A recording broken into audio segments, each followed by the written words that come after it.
lost a lot of friends, I lost a lot of houses, a few people that I really knew. And I hate that it's taken so long for them to come back to this. Some people never will come back, and I understand it. Be strong enough that if this is what you want to do, come back to your home.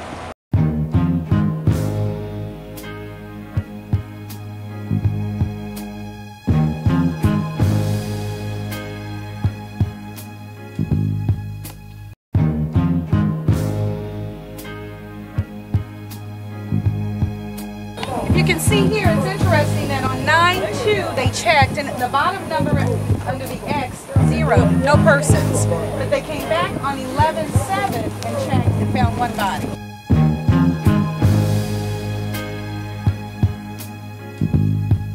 Behind us is where the levee actually breached.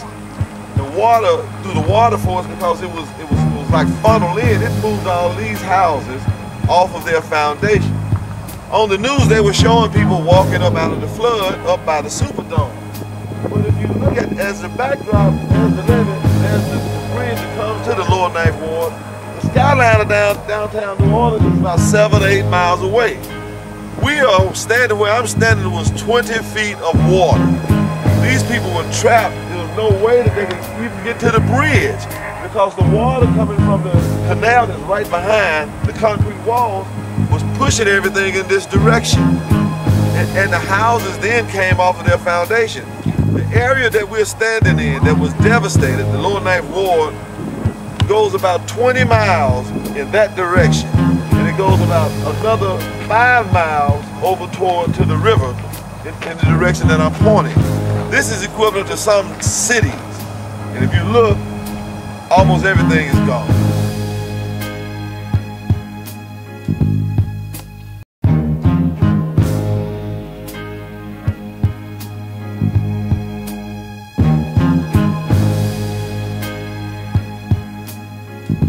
You have to have your plumbing inspection, you have to have electrical inspection, you have to have the central air people come out and make sure the inspection is all done before. But this mold treatment is a mess, and nobody wants to come in and they charging like crazy. And everybody was just jacking up prices on everything. You know, I hear from a lot of older people that the money just ain't there. They say the money is here to help them, but all the loopholes to toss and turn you got to go through to get to it. So they give up. Some of the insurance companies saying they're not liable because it was the water. The water, yeah. A lot of them saying they're not liable because it's the wind. But it was a combination of everything. And like I said, for some people that didn't have the flood insurance, well, they stuck out.